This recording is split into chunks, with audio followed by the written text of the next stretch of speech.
నమస్కారం. Vivo cut ఆఫ్లో active loan Vivo to SHG entry చేద్దాం. ఈ లోన్ వివో నుండి ఎస్హెచ్జికి నడుస్తున్నటువంటి లోన్స్ క్లిక్ చేద్దాం. అన్ని ఎస్హెచ్జిల నేమ్స్ కనిపిస్తున్నాయి. ఏ ఎస్హెచ్జి లోన్ ఎంట్రీ చేయాలనుకుంటున్నారో ఆ ఎస్హెచ్జి పైన క్లిక్ చేయండి. నేను ఆరతి ఎస్హెచ్జి క్లిక్ చేస్తున్నాను. ఎడిట్ బటన్ కనిపిస్తుంది. ఆరతి ఎస్హెచ్జి మహిళ నేమ్ ముందు మీరు పేజీ తప్పకుండా గుర్తుపట్టాలి. ఏ పేజీలో మీరు పని చేస్తున్నారు? యాక్టివ్ లోన్ పేజీలో వర్క్ చేస్తున్నాం. ఇక్కడ లోన్ నంబర్ 24 కనిపిస్తోంది.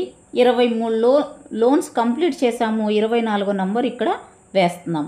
ఫండ్ సోర్స్లో ఇక్కడ అన్ని రకాల ఫండ్స్ కనిపిస్తాయి. ఏ ఫండ్స్ సోర్స్ నుండి లోన్ ఇచ్చారో సెలెక్ట్ చేయాలి. సిఐఎఫ్ ఫండ్ నుండి లోన్ ఇచ్చారు. నేను ఇక్కడ సెలెక్ట్ చేశాను. Total loan given 1,50,000. Principal repaid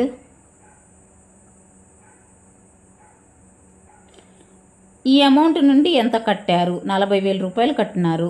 principal outstanding auto calculate అవుతుంది. ప్రిన్సిపల్ ఓవర్ డ్యూ ప్రతి నెల కట్టవలసిన అసలు వాయిదా కట్టనట్లయితే ఇక్కడ ఎంట్రీ చేయాలి. ఎగ్జిస్టింగ్ ఇంట్రెస్ట్ రేట్ వడ్డీ రేటు వివో నుండి ఎస్హెచ్జిది ఎంట్రీ చేయాలి. ఎగ్జిస్టింగ్ ఇక్కడ 9% ఉంది వివో నుండి ఎస్హెచ్జికి. దీనికన్నా తక్కువ కానీ ఎక్కువ కానీ ఉంటే మీరు ఎడిట్ చేయవచ్చు. ఇది ఎడిట్ మోడ్లో ఉంటుంది.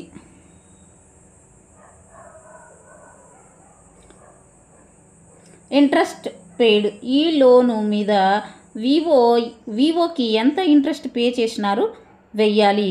ఇక్కడ స్టార్ గుర్తు లేదు, వెయ్యకపోయినా అవసరం లేదు. ఇంట్రెస్ట్ ఓవర్ డ్యూ ఏమీ లేదు. లోన్ డిస్బర్స్మెంట్ డేటు ఈ లోను ఏ తేదీన ఇచ్చారో లోన్ డిస్బర్స్మెంట్ డేటును మనం ఎంట్రీ చేయాలి. 1/10/2023న ఇచ్చారు.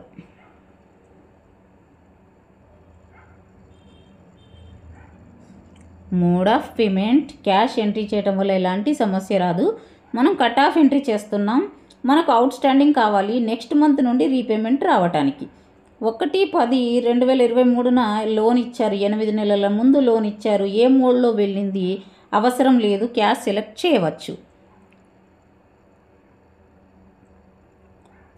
రిమైనింగ్ పీరియడ్ ఇంకా ఎన్ని నెలలు ఈ లోన్ చెల్లించాల్సి ఉంది. ఇన్స్టాల్మెంట్ అమౌంట్ ఆటో క్యాలిక్యులేట్ అవుతుంది. Repayment frequency monthly. సేవ్ చేద్దాం. ఈఎంఐ చూడడానికైనా చేంజ్ చేయడానికైనా ఎస్ క్లిక్ చేద్దాం. డౌన్లోడ్ చేసి షేర్ చేయవచ్చు. ప్రింట్ కూడా తీయవచ్చు. అదే ఎస్హెచ్జికి మల్టిపుల్ లోన్స్ ఉన్నట్లయితే ప్లస్ బటన్కి వెళ్ళి